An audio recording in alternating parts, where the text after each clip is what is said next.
This is my personal opinion and is only for educational purposes. Please consult your financial advisor before making any decision. Stock market investments are subject to market risk.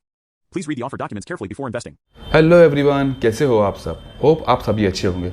Friends, आज की video में हम जानने वाले हैं accelerate BS India limited इस company के IPO के बारे में।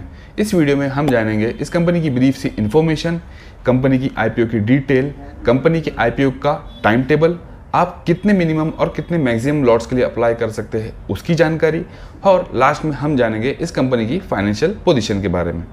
और उसके बाद हम जानेंगे इस वीडियो का सबसे मेन पार्ट, जिसमें मैं आपको बताऊंगा क्या ये कंपनी का जो इशू प्राइस है वो ओवर वैल्यूड है, अंडर वैल्यूड है या करेक्टली वैल्यूड है, जिससे आपको हेल्प मिलेगी ये जानने में कि क्या ये कंपनी में हमने इन्वेस्ट करना चाहिए या नहीं।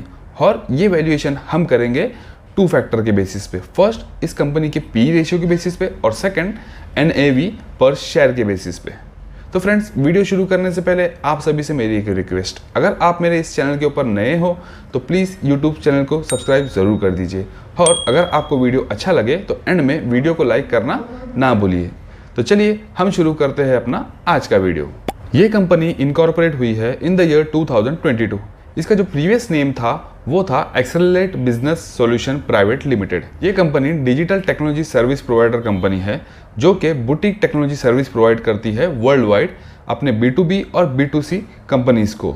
ये कंपनी जो सर्विस प्रोवाइड करती है उसमें आता है digital applications, Crownpeak DSP, Optimizely DXP, Contentful content infrastructure, front end framework, React, Blazor, Ionic, cognitive AI, cloud infrastructure, ADA compliances और इंटेलिजेंट चैटबॉट्स।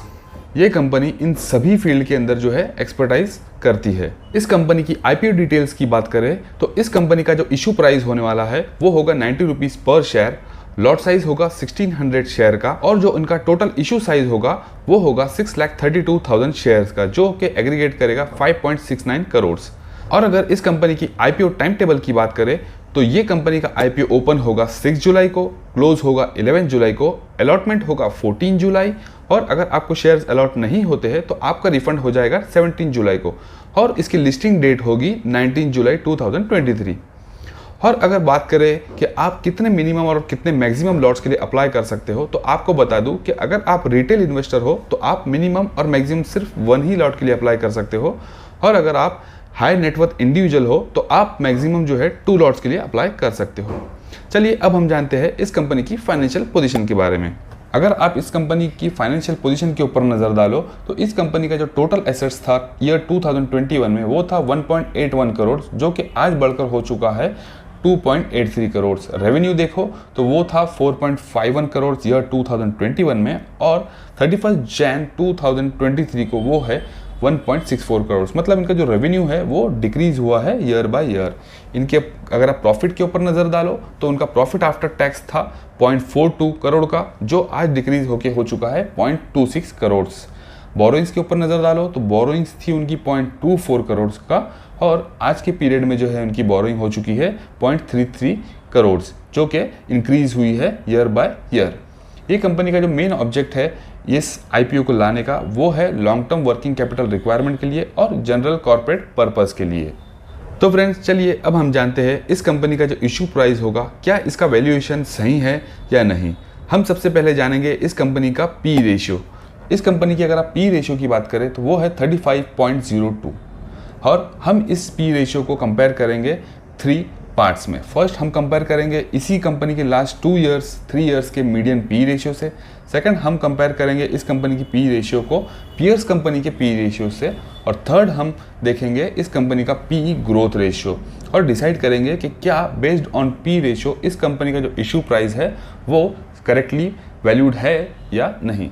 अगर आप नज़र डालो इन कंपनी के लास्ट 2 ईयर्स के मीडियन पी रेशियो के ऊपर, तो इनका जो मीडियन पी रेशियो निकल कर आ रहा है वो है 6.78 और 4.22, और अगर उनका जो एवरेज पी रेशियो आ रहा है वो आ रहा है 17.3। मतलब इस कंपनी का जो पी रेशियो है वो एवरेज पी रेशियो से कहीं ज़्यादा है। मतलब इस कंपनी का जो शेयर प्राइस है वो ओवर वैल्यूड नज़र आ रहा है। अगर आप इस कंपनी के पीयर कंपनीज के पी रेशियोज के ऊपर नज़र डालो, जैसे कि हैप्पीएस्ट माइंड, तो वो है 69.35, परसिस्टेंट सिस्टम 57.23, कैल्टॉन टेक 53.84। तो इस हिसाब से इस कंपनी का जो पी रेशियो निकल कर आ रहा है वो है 35.02। तो इस कंपनी का अगर आप पीयर्स से देखो तो इसका पी रेशियो काफ़ी कम है। इस कंपनी का पी रेशियो बुरा तो नहीं है, but as compared to peers इसका रेशियो कम है।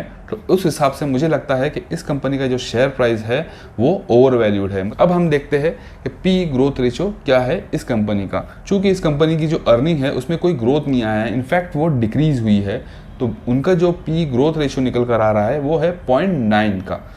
किसी भी कंपनी का पी ग्रोथ रेशियो जो है अगर 1 तक होता है तो वो अंडर वैल्यूड माना जाता है, और अगर 1 से ज़्यादा होता है तो वो ओवर वैल्यूड माना जाता है। बट अगर किसी कंपनी का पी ग्रोथ रेशियो नेगेटिव में है तो उसको कभी भी जो है अच्छा नहीं माना जाता है। तो based on P growth ratio इस कंपनी का जो शेयर प्राइस है वो मुझे ओवर वैल्यूड नज़र आ रहा है। तो फ्रेंड्स, ये तो था पी रेशियो की बेसिस पर इस कंपनी के इशू प्राइस का वैल्यूएशन। अब हम देखेंगे नेट एसेट वैल्यू पर शेयर के बेसिस पे इस कंपनी के वैल्यूएशन के बारे में। इस कंपनी का जो नेट एसेट वैल्यू पर शेयर है वो है 11.02, और अगर आप इस कंपनी को इसके पीयर कंपनीज के NAV से कंपैरिजन करोगे तो आप देखोगे हैप्पीएस्ट माइंड का जो NAV पर शेयर है वो है 46.96, परसिस्टेंट सिस्टम का है 430.78, कैल्टॉन टेक का है 14.62। फ्रेंड्स, किसी भी कंपनी का जो NAV अगर हायर होता है तो वो कंपनी जो है एक प्रॉफिट मेकिंग कंपनी कंसिडर की जाती है, और जिसका भी NAV अगर लोअर साइड पर है तो वो लेस प्रॉफिट मेकिंग या लॉस मेकिंग कंपनी कही जाती है। तो ऑन दिस बेसिस अगर आप कंपेयर करोगे पीयर्स से इस कंपनी को, तो इस कंपनी का जो NAV है वो सभी पीयर्स कंपनी से कम है। इसका मतलब ये है कि ये कंपनी जो है इतना अच्छा परफॉर्म नहीं कर रही है as compared to the peers, but it doesn't mean कि ये कंपनी जो है अच्छा परफॉर्म नहीं करेगी फ्यूचर में या अच्छा परफॉर्म करेगी फ्यूचर में। वो तो डिपेंड करता है इस कंपनी के वर्किंग मॉडल के ऊपर कि वो कंपनी फ्यूचर में किस तरीके से अपने प्लान्स को जो है एग्जीक्यूट करेगी। तो बेस्ड ऑन NAV मैं यही कहूँगा कि इसका जो है ये चूँकि एक नई कंपनी है, इनकॉर्पोरेट हुई है 2022 में ही, तो इसके ऊपर मैं कोई ओपिनियन अभी फ़िलहाल नहीं दे सकता हूँ। अगर आप कंपेयर करोगे इसके पीयर से तो इस कंपनी का जो वैल्यूएशन है वो थोड़ा कम नज़र आ रहा है मुझे। तो फ्रेंड्स, ये थी मेरी कुछ डिटेल इन्फॉर्मेशन इस IPO के ऊपर। आप सभी को कैसे लगा मेरा वीडियो ये कमेंट सेक्शन में कमेंट करके ज़रूर बताएं। अगर आप चाहते हो कि आप इस कंपनी में इन्वेस्ट करें तो आप और थोड़ी जो है डिटेल इन्वेस्टिगेशन करें इस कंपनी के बारे में, और आपका जो भी फाइनेंशियल एडवाइज़र हो आप उसको कंसल्ट करें पहले। तो फ्रेंड्स, आई होप आप सभी को ये वीडियो अच्छा लगा हो, और अगर अच्छा लगा हो तो मेरे यूट्यूब चैनल को सब्सक्राइब ज़रूर करिए और वीडियो को लाइक करना ना भूलिए। चलिए हम मिलते हैं अगले वीडियो में, तब तक के लिए गुड बाय।